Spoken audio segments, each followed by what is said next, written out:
Okay, Friday. So this is the third squat session of the week. So Monday was heavy squatting. Wednesday, so that was sets of 5. Wednesday was medium. That was sets of 8. And so today the light squatting. And what it is for light squatting, what I'm going to do is speed squatting. Now, you know, I used to do speed squatting when I was into powerlifting. You know, I did it a bit. The only thing I did it for was squats because I thought that it was challenging on the cardio. So I thought it was a good conditioning thing. I was never really keen on it for deadlifts or bench press, but for squats, yeah, I thought it was okay. All I'm going to do today is 3 sets of 3. So the idea is to go down and then up as fast as you can. That's speed squatting. So apparently it's supposed to train your power. It's supposed to train your ability to fire the muscles all at once. I'm a bit skeptical about it all, but it's quite difficult. So probably worth doing for that reason alone. It's quite difficult, but I thought to make a game of it, I'm going to put it on a 1-minute timer. So that's going to make it really challenging. So I imagine I'm going to do sort of like 3 reps, take a breath, and then I'm going to have to go again straight away, more or less. It won't take long for a minute to run out. But I'm not sure how fast these are going to be. I think it's going to take a set or 2 to get into it. But bear in mind, this is only the first time I'm doing them, so this is only 3 sets. Just I'm just breaking it in. But eventually it'll be 5 sets, 6 sets, whatever. I'll build it up. So this morning on the warm up, I did a little bit longer on the walk, so 5,500 steps. I usually do about 4.5, so 5.5 today.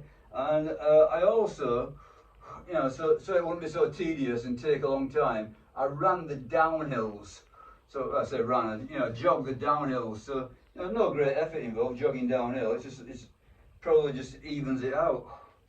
But yeah, I thought progress it a bit. If only to get a different route.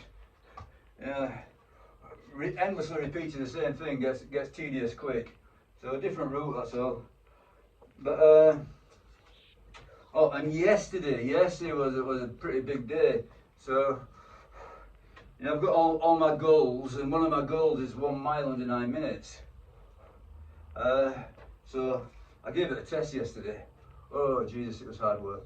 But yeah, in the end, I got 9 minutes 25. Yeah. So I was pretty pleased with that. Obviously it would have been great to go out first time round and just got under 9 minutes. That would have been wonderful. Yeah. But 9 minutes 25, I thought, okay, this gives me hope that I can do this.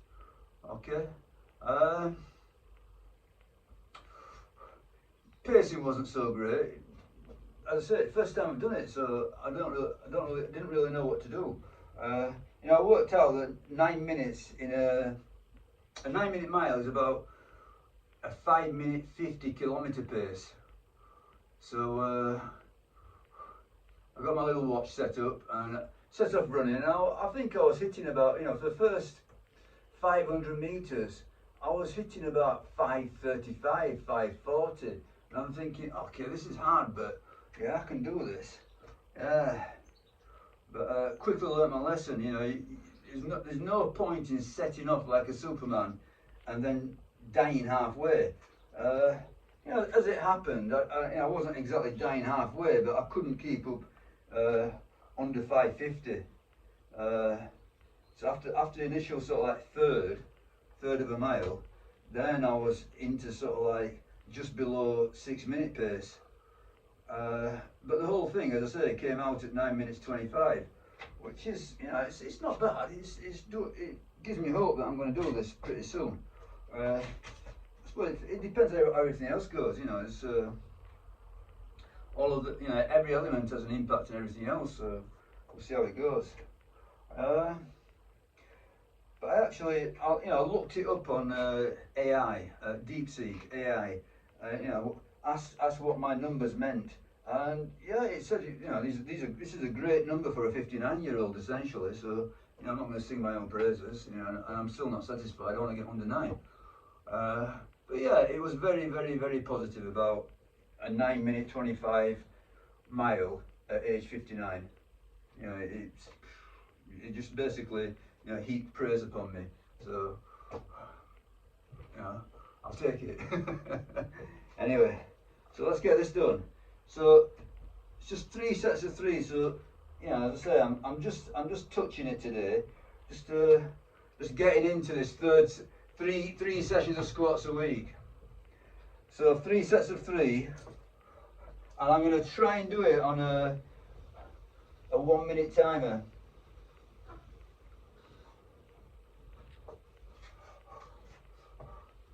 Okay, I'm just waiting for this thing to beep.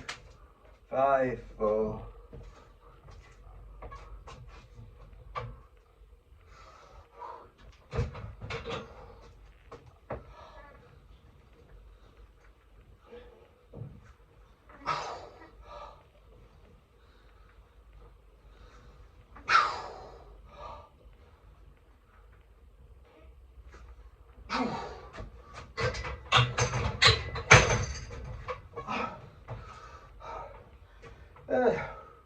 Good.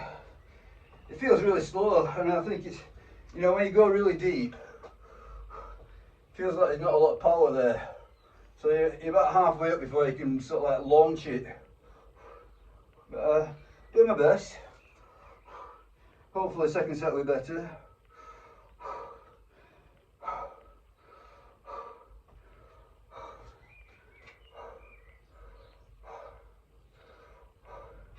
Okay.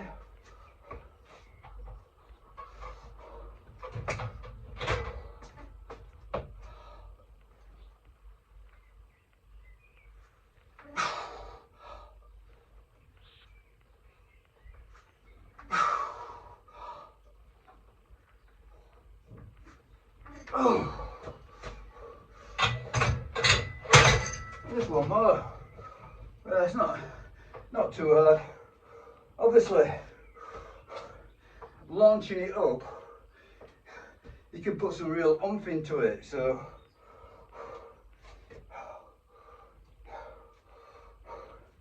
you know, I won't say it was an easy thing to do, but you know, it's not like doing loads of reps with a heavy weight. Okay, last set. So.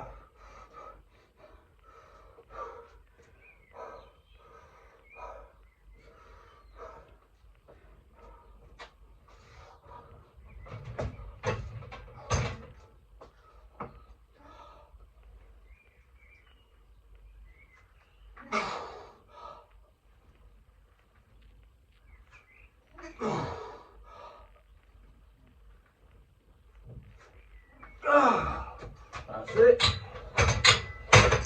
That's it. Yeah, so not really all that hard. Just 3 sets of 3 with a light weight. But something to build on, and definitely, you know, you're getting that practice. Practicing the movement, practicing the pattern of squatting. So squatting is, you know, it's relatively technical, you know, so you can improve just by you know, your technical efficiency. So yeah, good stuff. What I think eventually, you know, I'm sort of remembering what I used to do. So in the past, I used to do all this speed squatting stuff with bands. Okay, now the big advantage there is with the band. Okay, it's relatively light at the bottom, so you get some real speed going up. But as you get to the top, it's, you know, it stops you, so you don't get that effect at the top where it's sort of like, you know, you jump up or whatever. Yeah.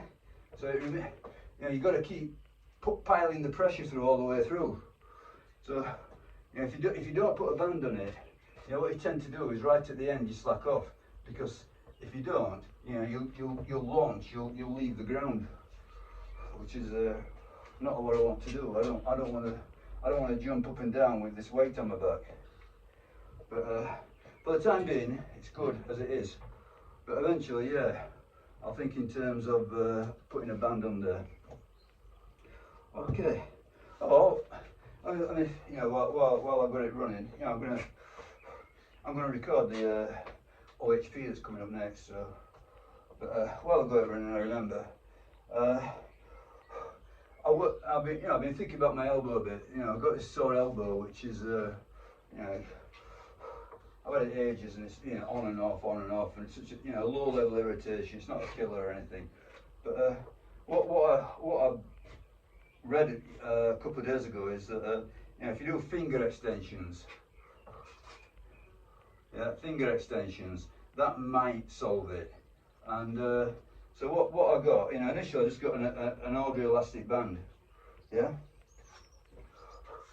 and I just not this. This is not it at all. But I just sort of like wrapped it between all my fingers, and you know, basically, you know, gave it a bit more resistance with the elastic band, and essentially I'd do like, you know, 100 reps or so, and yeah, it definitely gives it relief, and you know, I'm hoping that it's going to cure it, you know, or at least going to be part of the cure.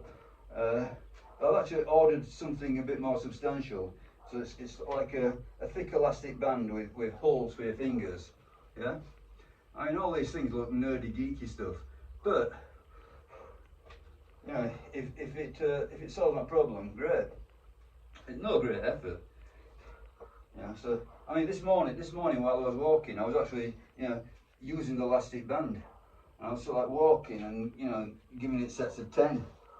You know, no effort whatsoever, really. But yeah, I mean, my elbow feels great now, it really does. But then again, it tends to feel better when I'm training, and then at night, you know, especially in you know, in bed asleep, if you wake up, you know, suddenly, you know, you realise, oh, that's stiff. That's really stiff. But yeah, I'm working on it. So, you know, I'm working on it on various fronts, and I know I've taken out the low bar squatting, which seems to be the most popular candidate for you know, being the culprit of elbow pain. I've taken out flat benching, so you know, conceivably, you know, it's irritating my you know, the shoulder and the bicep tendon, so the whole thing, you know, becomes irritated. I've taken out deadlifting. I am going to attempt today to, you know, I'm going to see what stiff-legged deadlifting feels like, you know. So, but I'm finding that, you know, the actual simple heavy weight of deadlifting, just holding the bar, yeah, just holding the bar it hurts, yeah. So I'm going to eliminate that for a while.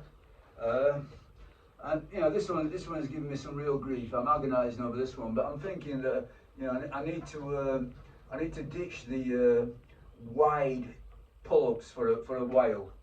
Yeah. Now this is not going to be permanent. I'm not sure about this yet. Yeah. But definitely, I did wide pull-ups on I think it was Wednesday, and yesterday, yeah, a lot of pain. So you know, basically, I can measure this by the day after pain.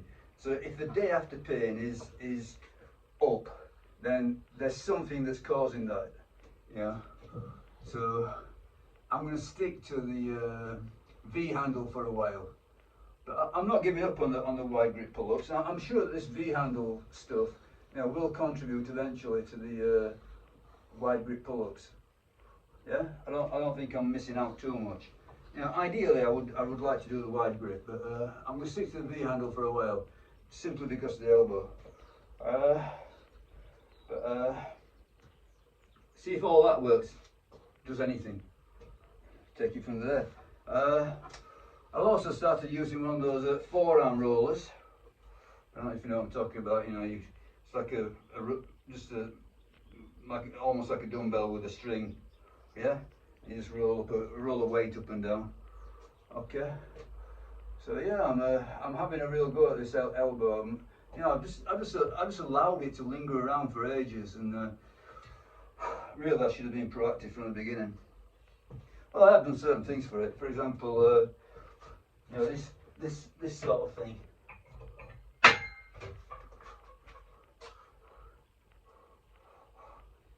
Including with a little weight on the end. You know, all you need is a tiny weight. So I thought that would be enough. And it did seem to have a good effect at the beginning, but it's not enough to cure it. So actually, maybe, you know, maybe nothing's good enough to cure it unless you eliminate what's causing it. So that's what I'm doing. Okay, and finally, while I remember, yeah, while I remember,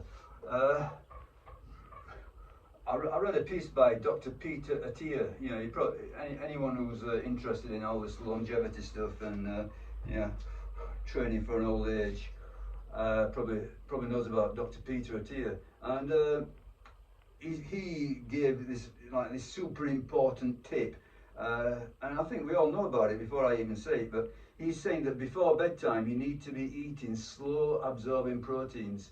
I've known about this for years, and you know, for some reason, you know, I never really gave it much thought. I think the thing is that anything that's fairly easy, you know, you just simply don't prioritise it. You know, it doesn't stick because it's such an easy thing to do. But yeah, I remember for a long time I used to eat cottage cheese last thing at night. Okay, but yeah, slow absorbing proteins.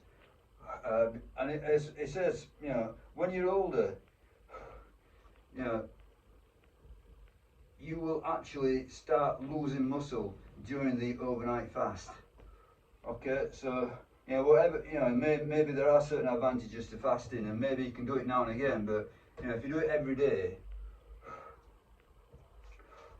you know, it's working against your you know, retention of muscle, building muscle. You know, it's working for sarcopenia. So yeah, slow absorbing proteins. And I actually bought a tub of casein protein. Yeah, so I thought I'd mention that. Yeah, because you know now you know my training is geared towards sort of like longevity sort of stuff. You know, I'm old enough to do that. I think. You know, I think I'm qualified for that now. So yeah, casein. Okay, burning hot tip. Okay, I'm going to turn it off, warm up for OHP, and be back shortly.